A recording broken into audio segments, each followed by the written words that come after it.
Welcome to Midnight Whispers Stories. Turn off the lights. This is what happened at 2:13 a.m. Living on Gull Rock, I got used to silence. The lighthouse flashed its warning all night, but honestly, nobody much cared unless they were a few miles out to sea or lost in a storm. It's just cliffs, wind, and the endless sound of water. My home, a little shack stacked against the lighthouse wall, felt more like a rock battered into the ground than a house. The closest scrap of civilization was 10 miles and a rough boat ride away. During heavy weather, no one even tried to reach me. Most nights were uneventful, boring, even. I watched the weather roll in, scribbled notes in the logbook, and counted waves until I got sleepy. But I'll never forget the night that changed everything. The storm slammed into the island just after dusk. Rain rattled the windows like a fist. Wind howled, whipping around corners, the sort of sound that burrows in and leaves you jumpy. Each gust felt a little too alive. Waves roared as they pounded the cliffs beneath me. That kind of night, you keep your flashlight close and pray nothing breaks. Around 11 p.m., through a blur of rain on glass, I spotted something moving on the black strip of shore where the rocks started sloping upward. At first, I thought it was driftwood. Then it stood up. A man. My heart hammered, but I grabbed my flashlight and headed down the path anyway. My boots slipped on seaweed and gravel as I ran. Up close, the man looked exhausted. His lips were blue, his hair was plastered to his face. Blood trickled from a cut above one eyebrow. "My boat," he gasped. "It capsized." I helped him inside immediately. The Coast Guard couldn't reach the island until morning because of the storm.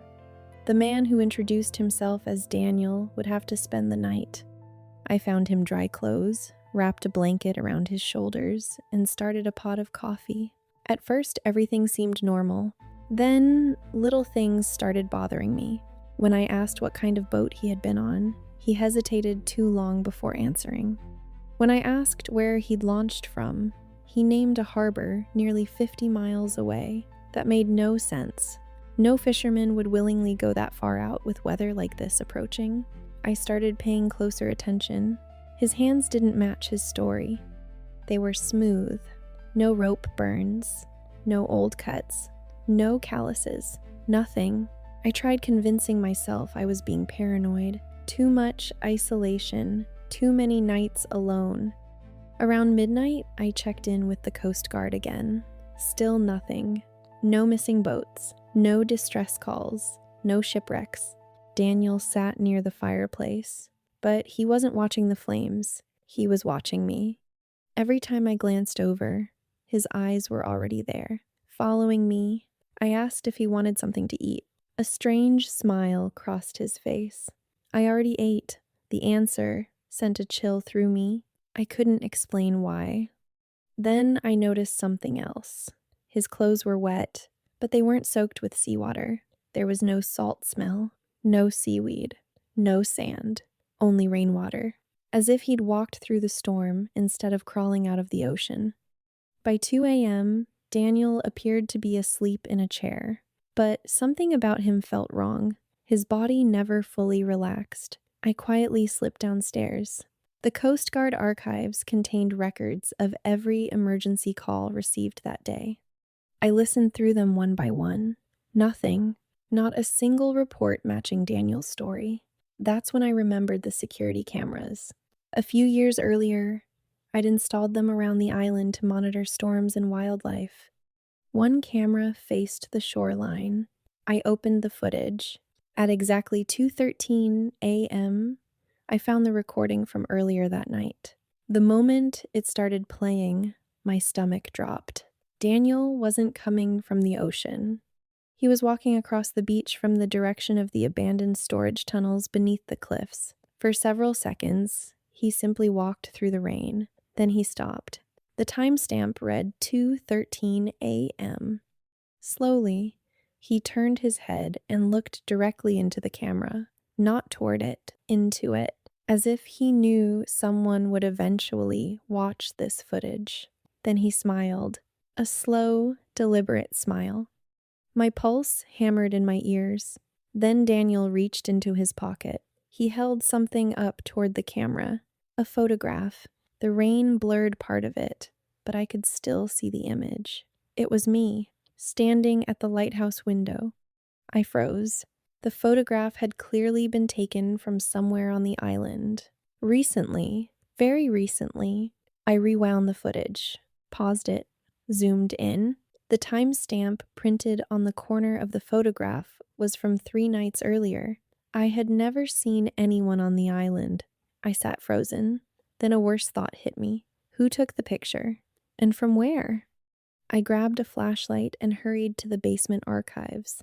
The lock had been cut. Inside, shelves had been searched. Food was missing. Water was missing. Blankets were missing. Someone had been living there. Not for days, for months. Then I found something hidden behind a row of maintenance manuals. A notebook, my notebook, the same kind I used for Lighthouse logs. I opened it. Every page was filled with notes about me, what time I woke up, what I cooked, what books I read, when I turned lights on and off, what rooms I spent time in, page after page, month after month. Then I reached the final entry. The handwriting was neat, careful, patient. It read, "Tonight, I finally introduce myself." At that exact moment, I heard footsteps above me, slow, deliberate, coming toward the basement stairs. I switched off my flashlight. The footsteps stopped. Silence. Then Daniel's voice drifted down through the darkness, calm, almost amused. "You found it." Fear exploded through me. I locked the basement door and grabbed the radio. Help couldn't come fast enough. The Coast Guard finally arrived shortly after sunrise. Daniel was gone, but the search team didn't leave empty-handed. They forced their way into the sealed tunnels beneath the cliffs. Deep inside, they found a hidden room. The walls were covered with photographs, hundreds of them. Photos of me cooking, reading, working, sleeping. Some had been taken through windows, others from inside the lighthouse itself. The investigators eventually identified Daniel. His real name belonged to a convicted kidnapper and stalker who had disappeared 3 years earlier after his release from prison. But the final discovery was the part that still keeps me awake. Mixed among the photographs of me were older photographs, dozens of them, different women, different years. Every woman had been a lighthouse keeper on Gull Rock. Some photographs were more than a decade old. Investigators eventually discovered that several of those women had requested sudden transfers after reporting strange noises, missing supplies, and unexplained footsteps inside the lighthouse at night.